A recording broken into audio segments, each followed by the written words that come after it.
So before you left for Thanksgiving break, we were reading and talking together in our social studies book and just kind of in class about how this land that we live in and we call the United States hundreds of years ago was not the United States. It was a land where many, many Native American tribes lived and um, we had European settlers who started coming over across the ocean in various ships and settled in different parts of this land that we know as North America.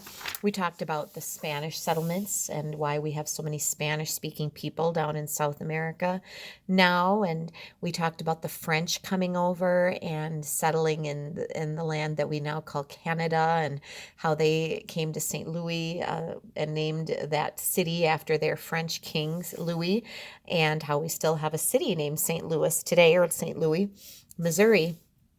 And so we kind of talked about those things, and I know it's a lot to take in. We talked about people coming from Great Britain or England and settling in on the eastern coast in what we talk about as being the 13 colonies. And that's where we're going to kind of pick things up. And I decided we really just can't wait for us to be back in person. And I think these are good discussions, and we can talk more when you come back in person. But we go to the 1700s now, which is like 300 years ago, right? And 300 years ago in this land, we were not yet the United States. We were just kind of uncivilized lands with different kinds of people, and European people were coming and settling here. And as I said, many from England or Britain lived here. These areas were not called states, they were called colonies. And the people that came from Europe, from England, and lived here were called colonists. And they were actually under the rule of the King of England. These were British colonies. And so the King of England or Great Britain was actually in charge and ruled these places. So that's where the story picks up. And I'm just going to do some reading from our social studies book. I know you don't have the book with you, so you just simply kind of need to sit back and follow along, and we'll have some discussions. And there's so much we could do with this. But this is really now the history of how we became the United States of America. So this is lesson 3, and it is called Fighting for Freedom. In the United States, we have many freedoms. Freedom is the right to make your own choices. It is one of the ideas on which our country was founded. Freedom from England. Long ago, most of the settlements along the eastern coast of North America were colonies of England or Britain. A colony is a settlement ruled by a country that is far away. By the 1700s, there were 13 colonies. These colonies were the beginning of the United States.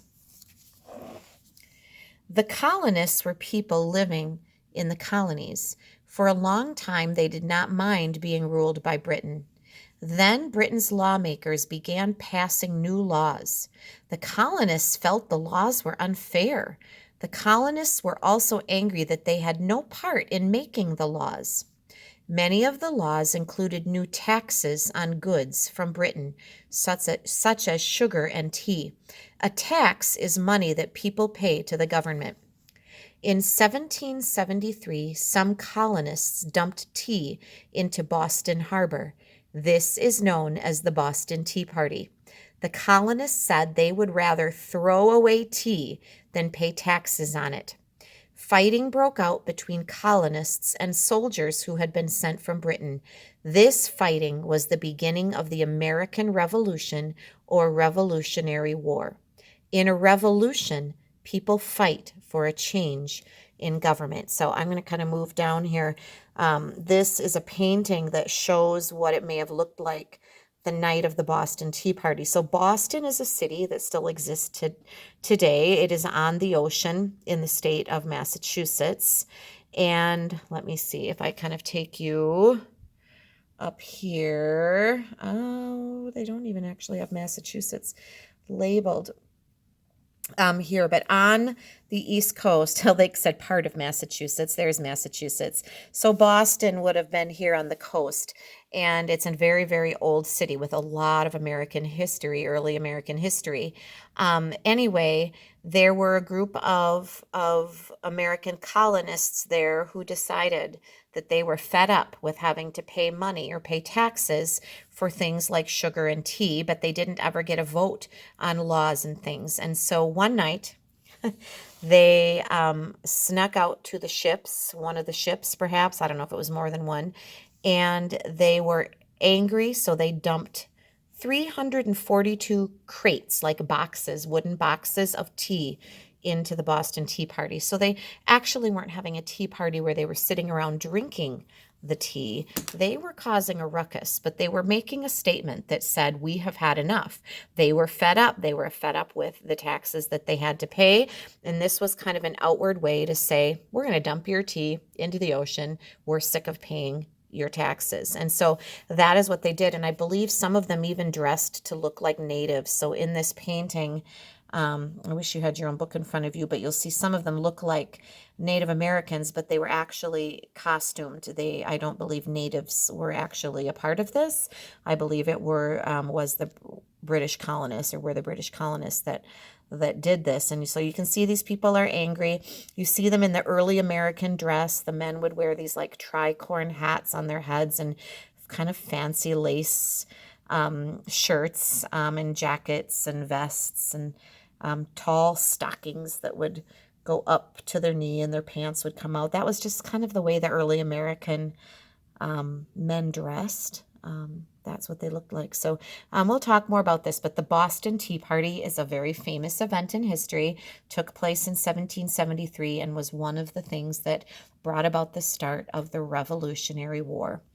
And the Revolutionary War was our fight against the British to gain freedom from them and from the King of England. We wanted to be our own country, and this was the start of it. Now, you can see here in this little map, this is the whole outline of the United States.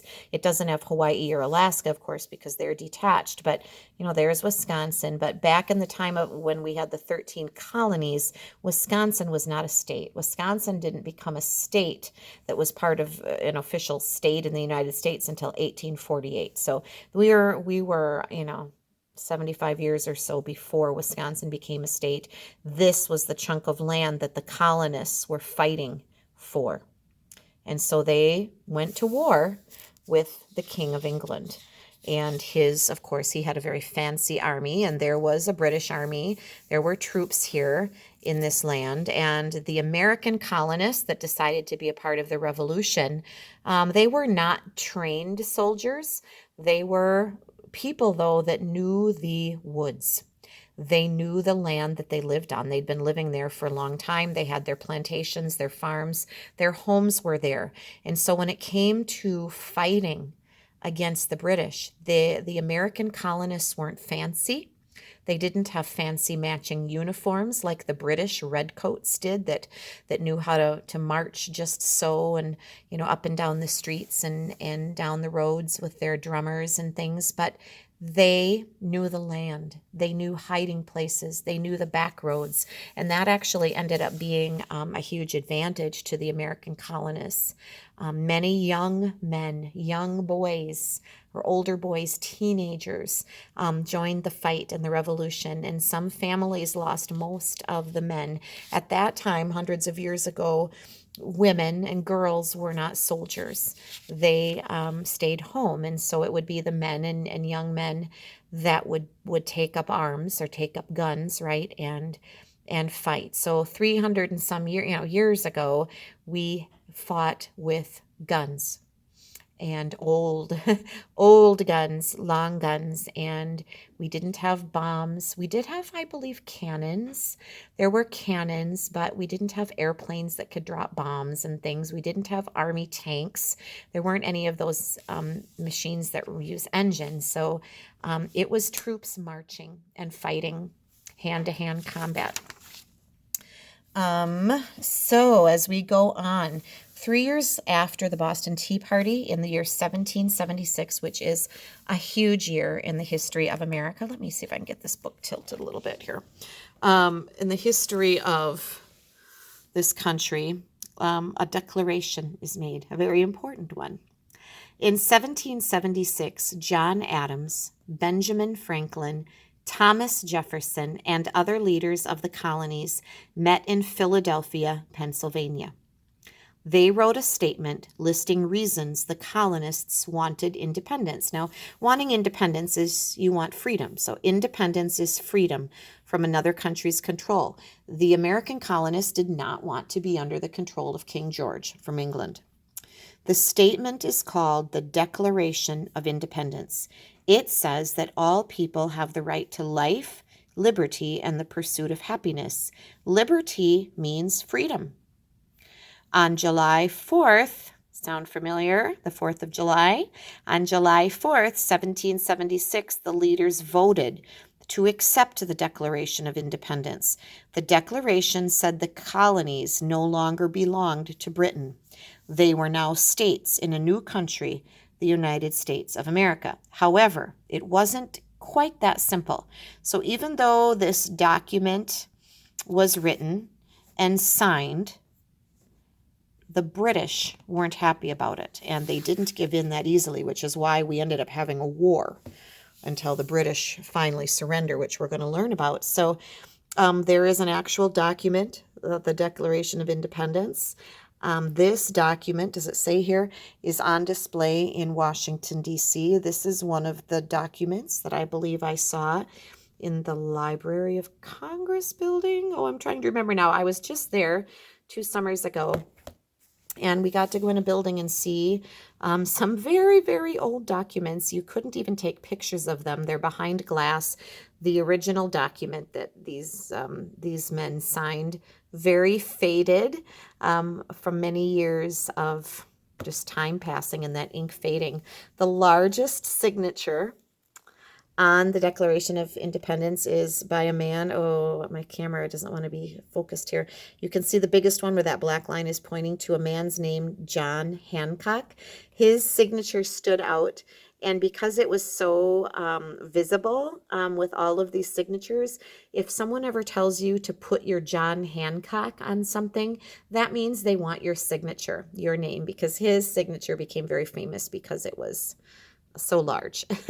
And so some very important signatures on this document.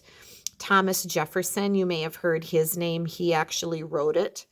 And then all of these men that were involved here in this decision signed it. Here, this picture in your book, painting, says the Declaration of Independence was worked on by Benjamin Franklin, John Adams, and Thomas Jefferson. All right, I think I'm going to stop this for today, and then we'll pick up and I'll do some more with you tomorrow, and we'll continue on as the Revolutionary War begins. There's so much we could do with this. I have lots of books. Here's a fun one in my library here at school, The Dreadful Smelly Colonies, the disgusting details about life in colonial America. I think we'll have to check that out. Maybe next week I'll pick out some parts, but it was not glamorous living in the colonies for a while because things just weren't very nice or developed. They were starting from scratch. They didn't have a lot. They didn't have much money. They were just trying to survive. So this book kind of has some fun details that we'll have to check out. So we'll stop for today and pick this conversation up, the trail to freedom, becoming the United States of America.